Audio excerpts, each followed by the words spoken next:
In the gray hush of a Chicago dawn, before the city had yet found its rhythm, a woman in black stood at the window of Whitmore Dry Goods & Co., her reflection ghosting against the glass. Her name was Eleanor Whitmore, and by the time the photograph that would define her was taken, she had already buried 3 husbands, one to fever, one to misfortune, and one to the recklessness of pride.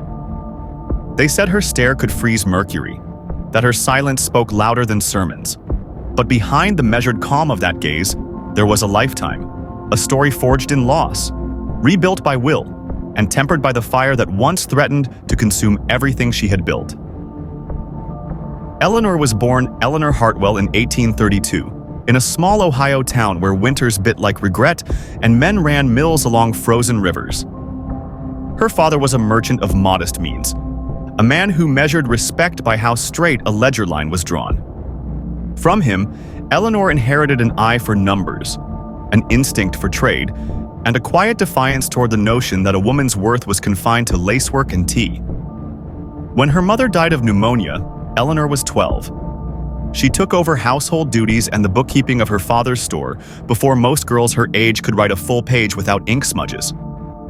By 16, she knew the cost of every bolt of cloth and every bushel of grain within 30 miles. That same year, a traveling salesman stopped at their store, a young man named Thomas Whitmore, with a smile full of charm and the promise of a bigger world. He was headed west, chasing the railroads, the new veins of America's restless heart. He told Eleanor stories of Chicago, a growing city of glass and smoke where fortunes rose overnight. She listened, spellbound. When her father died 2 winters later, Eleanor sold the shop, packed what little she owned, and followed Thomas. They married in 1851 in a church that smelled faintly of sawdust and rosewater. Theirs was a partnership of ambition more than affection, though there was warmth and laughter, and on some evenings, dreams of something grander than both of them. Thomas Whitmore opened a dry goods store on Randolph Street. Bolts of cloth, thread, buttons, and all manner of goods a growing city demanded. Eleanor kept the books, negotiated shipments, and soon proved better at both than most of the men who came calling to sell. But fever came with the summer of 1854. Cholera swept through the city like a thief. When it was over, Thomas was gone, and Eleanor was left a widow at 22, a young woman in mourning, clutching a ledger, and a store barely surviving. She might have folded then, sold the shop, remarried, and disappeared into domestic obscurity. But Eleanor Whitmore did not bend. She reopened the doors 2 weeks later, in black crepe, her hair bound tight as steel, and told the suppliers, "The store stays open. Whitmore and Coburn will deliver." They called her stubborn. Others called her ambitious. Both were true. In those years, Chicago was a city of opportunity and danger. Fortunes were made on speculation and ruined by cards.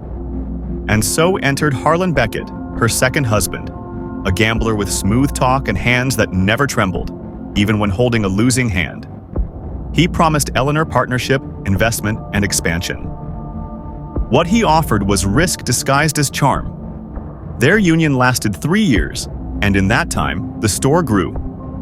New floors were added, shipments arrived from New York, and the Whitmore name began to appear in trade gazettes. But Beckett's debts grew faster than profits. One night, at a private club on Madison, a duel was fought over cards and honor. By dawn, Beckett lay dead, the 4th man in that club to fall to a pistol that year. Eleanor arrived at the coroner's office in silence, signed her name on the registry, and left with nothing but a widow's veil and a sharper understanding of men and money. The Civil War came next, and with it, a new kind of fortune. Soldiers needed uniforms, armies needed cloth, and Eleanor Whitmore supplied them all. Her dry goods empire thrived under contracts carefully written and precisely enforced. She never remarried for love again. Her 3rd husband, Mr. Alcott, was a banker, cautious, calculating, a man who believed in figures more than faces. Together, they turned Whitmore Dry Goods into a cornerstone of post-war commerce. But fate was never finished with Eleanor. Alcott died in 1868, struck by fever on a business trip to St. Louis. The city's gossip papers whispered about a cursed widow, 3 husbands buried before 40. But those who worked for her, who saw her in the morning light of her office, said she was neither cursed nor cold. She was determined. She took his ledgers, his debts, and his company shares and folded them into Whitmore & Co. Within a year, she owned one of the largest dry goods empires west of the Great Lakes. That might have been the end of her story, if not for Mr. Greeley, her late husband's former partner, who thought he could outwit a woman in court. He challenged the will, tried to claim assets, and sneered that business was no place for grief-stricken widows. Eleanor answered without raising her voice. She appeared in probate court wearing black satin, a pearl brooch at her throat, and a document in hand. She said, "Sign, or I'll own your soul by sunset." He signed. And so she became sole owner of Whitmore Dry Goods. The photograph that captured that moment, the stern widow standing beside the ledger and deed, would one day hang in the boardroom as both legend and warning. At night, when the store closed and the city quieted, clerks swore they heard music drifting from the upstairs apartment. Chopin. Delicate, melancholic, perfect. They said Eleanor played it with the same precision she kept her accounts. The piano was her confession, the place where numbers gave way to memories. On her writing desk, there was a locked drawer. Inside, 3 wedding rings and 1 bullet. The rings for love lost, the bullet for what might one day come. No one dared ask which man it was meant for. In 1871, the Great Chicago Fire came like judgment. The sky turned red, the air thick with ash and terror. Eleanor watched from her rooftop as flames leapt the river and devoured the city block by block. Workers urged her to flee. Instead, she ordered wagons loaded with fabric, blankets, and thread. Supplies to help those who'd lost everything. When sparks rained down on the roof, she stood unmoving, her black dress whipping in the hot wind. "Not today," she whispered. And as if by providence or sheer will, the wind shifted. The fire turned east. Her store, and hundreds of lives she would later employ and shelter, were spared. Whitmore & Co. became more than a business after that. It became a symbol of endurance. Refugees came to work for her.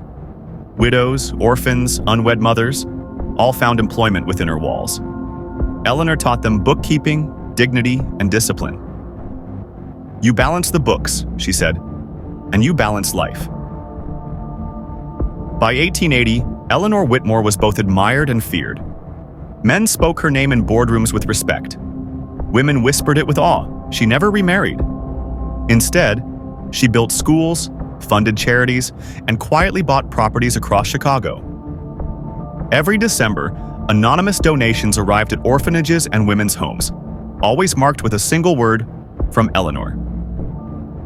When journalists asked for interviews, she declined. "The work speaks," she said. "I don't need to."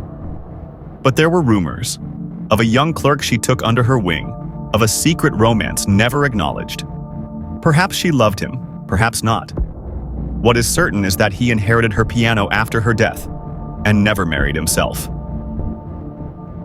In 1901, Eleanor Whitmore sat at her desk, reviewing an inventory ledger. It was late. The city lights shimmered beyond her window. A half-written note lay beside her pen. "Ensure the girls in the home receive their books by spring." When morning came, they found her there. Head bowed, pen still in hand, the ink long dried. She was 69. Her will left everything, every coin, every bolt of cloth, every share in her empire, to a home for unwed mothers. But there was one condition. Every woman must learn bookkeeping. The first class began 6 months later, and in the boardroom where her portrait hangs, new executives still claim that after hours, when the lights are dim, you can hear a woman's voice softly counting. 1 bolt of calico, 2 spools of silk, 3 chances at a new life. Her story became legend, told and retold as Chicago grew around the bones of its own past. Eleanor Whitmore, widow, businesswoman, philanthropist, and ghost of a city built on resilience.